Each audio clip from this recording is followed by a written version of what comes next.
A catchy, memorable melody is often the core of a good song, whether you're talking electronic music or literally anything else. And writing catchy melodies can often have a lot more strategy and predictability to it than you might think. This is the video that I wish I would have had when I was first getting into this, and this is all stuff that I've learned over time, techniques, and even tricks to write catchier melodies. I'm going to be using my own music for examples, not necessarily because I think I'm the best songwriter or anything, but I like not getting copyright claimed. And I know what I was thinking when I wrote these melodies. So let's start off with a pretty foundational aspect of writing catchy melodies: call and response. This essentially involves having a section that kicks off your melody, and then a section that answers it. And then you repeat that section, maybe with some variation, and then have another response to it. Here's an example of what I'm talking about.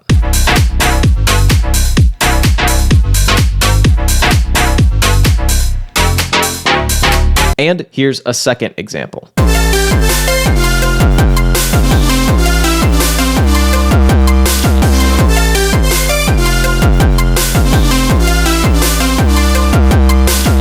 Both of these examples strike a pretty good balance, in my opinion, between repetition and variation.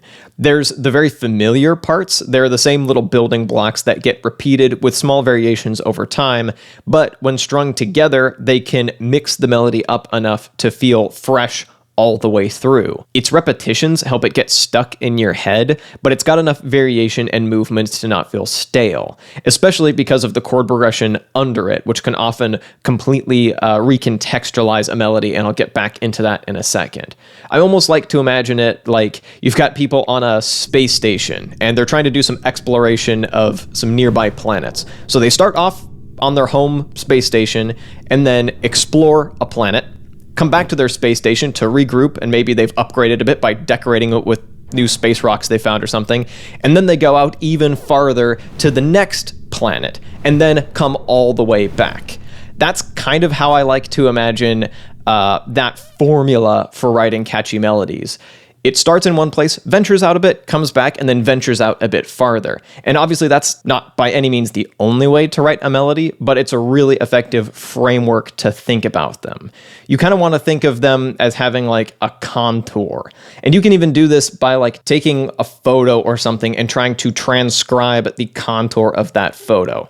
Something like this. And I should mention that I've gotten at least some of these ideas from one of my favorite internet articles of all time, edmprod.com's fantastic article about how to write catchier melodies. I'll link it in the description, although this is all stuff that I've also experimented with quite heavily, and a bunch of this stuff is stuff that I've discovered over time. One variation of the kind of formula that I just showed you is what I'm calling the three-peat then change, where you have a musical little lick, and then you have that repeat 3 times with some variation, and then you have like a little turnaround that gets you out of that cycle, and then you jump back into it. And here's an example of what I'm talking about.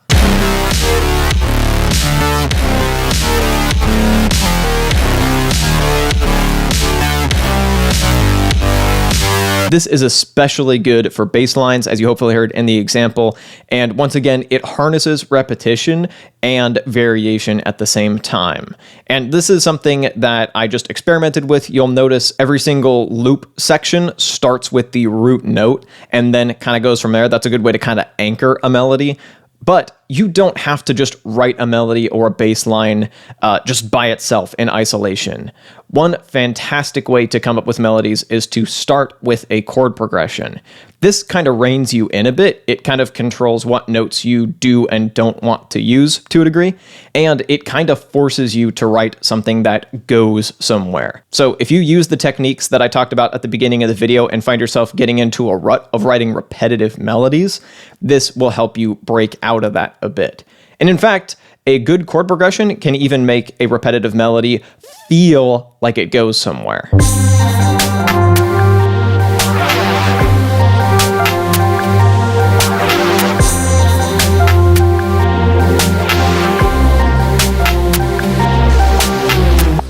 And like I already mentioned, a chord progression can help you write something that's much less repetitive than the example I just played.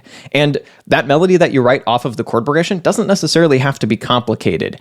And if you're stuck for chord progression ideas, there are plugins out there like Chord Jam and Scalar that can help you come up with chord progressions. So here's an example of me writing a chord progression using one of these plugins and then coming up with a melody on top of that.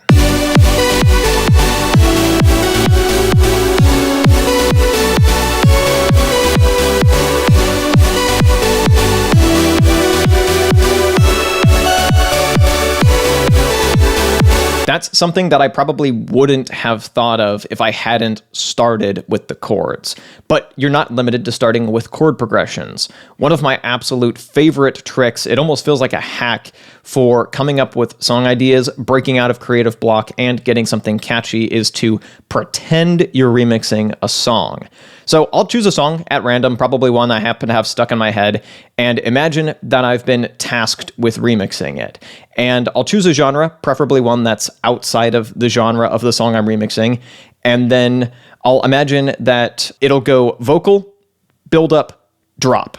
And so maybe I'll rewrite a chord progression under that vocal, but the really important thing is using the vocal as a jumping off point to write a brand new melody or bass line for the drop. For example, recently I was trying to come up with some kind of bass house bass lines, and so I took a song that I just happened to have stuck in my head. In this case, it was Sigma's Forever, and thought about the main chorus, and it's got this lick that goes something like... It's got that little lick that plays quite a bit. So I know I'm going to be using something like this combination of notes doing that little descending thing, and so I can go from there. I've got my tempo set to something different than the original song, kind of in bass house tempo territory, and then I'm going to try to keep the original groove somewhat intact, but at the same time I want to let it do its own thing. So this becomes... It uses a bunch of the same notes, but pretty quickly goes off and does its own thing. But I probably wouldn't have come up with that if it wasn't for the jumping off point of the fake remix. And here's the whole bass line.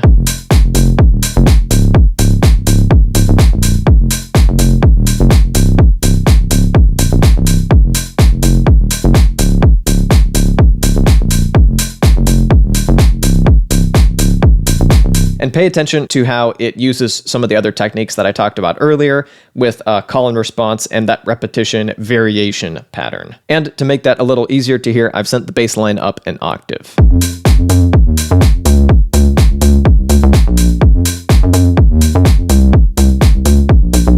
What's great about this technique is that at this point, I can just take this bass line and run with it. I can ditch the song I'm remixing and write a chord progression for a breakdown, write a melody on top of that. That might fit well with this bass line, and you can see how it can quickly spiral into becoming its own thing, which is super nice. That's an example with a fairly simple bass line. Here's another example where I wrote like a proper melody in an actual remix for a song. And pay attention to how I use the other techniques that I've already discussed in this video in this melody as well.